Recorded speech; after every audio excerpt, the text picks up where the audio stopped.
Making the rounds on site here at Madison Square Garden as Miguel Cotto defeats Sergio Martinez to become the middleweight champion of the world. Alongside is Brian Campbell and also Dan Raphael from ESPN.com. Dan, tonight Miguel Cotto made history, becoming the first Puerto Rican fighter to win a title in 4 different weight divisions. What a night. I mean, I have covered Miguel's entire career, and pardon my voice, I've lost it. I've covered his entire career.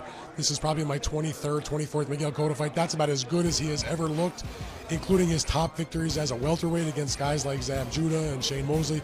This was what I called in my article that is posted now on ESPN.com a tour de force. It does not get much better for Miguel Cotto than what he did tonight. One of the big components to what Miguel Cotto has been able to do has been the tutelage of Freddie Roach. Brian, tonight we saw a masterful game plan. No question about it. Look, I think here's the thing about Cotto throughout his career. When he's comfortable in camp, when there's no distractions outside of the ring, we see a different Miguel Cotto. This is a 33-year-old man tonight who looked like he was in his mid-20s. I think you got to give a lot of credit to that, to what Freddie Roach did. You know, maybe we look back at the Delvin Rodriguez destruction late last year. We don't look at it with the same viewpoint anymore, because Miguel came out.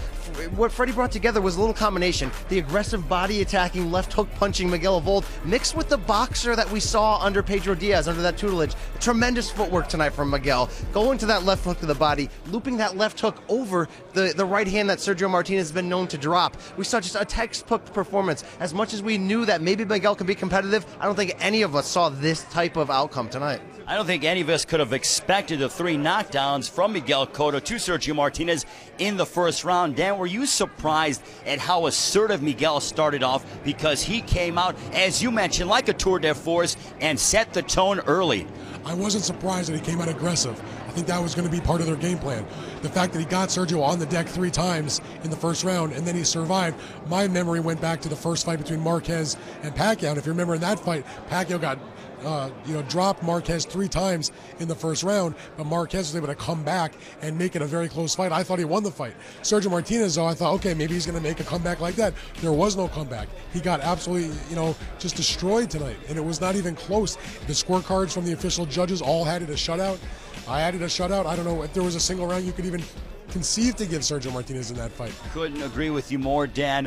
For Sergio Martinez, Brian, is this the end of the road? We know he's got another fight under his HBO contract. You know, his trainer tonight, Pablo Sarmiento, after the fight, didn't want to commit to anything. I think we'll see him back, but I think what we saw tonight was the end of the road physically for that dynamic, that fighter that just goes on rhythm, that can just change things up, that can drop his hands, that can work with that swagger. He never got in a rhythm tonight. Part of that was, of course, how explosive Miguel came out, but I think part of that was the age, the injury has caught up to Sergio, and he talked during the fight to his corner about the knee acting up. And when he's a fighter, a guy who relies so much on athleticism, when he has a knee issue that's going to slow him down, it's going to be the beginning of the end, because he's not a guy who gets by on technique. Well, it's the beginning of the end potentially for Sergio Martinez. For Miguel Cotto, he has a lot left, and my goodness, does he have some options. Dan, we hear there's talk about maybe Miguel Cotto and Canelo Alvarez. Now that top-ranking Golden Boy seem, at least on the surface, to begin opening up discussions. You mentioned on Twitter and in your column as well that you would like to see Miguel Cotto, Floyd Mayweather #2. Where do you think things kind of lie with Miguel Cotto in his immediate future plans besides rest? Well, besides rest, I don't think we're going to see Mayweather 2. That's still an issue because of the Al Haymon top rank issues. I was musing about it would be probably even a more competitive fight this time around if they did it at the heavier weight, and with Miguel Cotto being with Freddie Roach and believing in him so much. I think what we're realistically looking at, and this is what Bob Arum talked about after the fight, a fight for Miguel here at the Madison Square Garden in December against whatever opponent they come up with, potentially Canelo Alvarez. Alvarez, remember, he's got a tough fight against Erislandy Lara in July. So if it's not going to be Canelo Alvarez next, there's a lot of good middleweights around they can put him in with, or maybe he'll go back down to 154. But the bottom line is, at some point later this year, maybe May of next year, whenever, I think we're going to see Canelo Alvarez against Miguel Cotto. That is a mega, mega, mega fight. It's Mexico versus Puerto Rico. It's about as big as it gets in boxing. The 2 most popular fighters from those countries, 2 exciting fighters. And if Miguel, I don't see any reason why they can't fight it out for the middleweight title, even if they make it at a catch weight. Bottom line is, that's a big middleweight championship fight, and it would be fun to see Alvarez come east to New York City.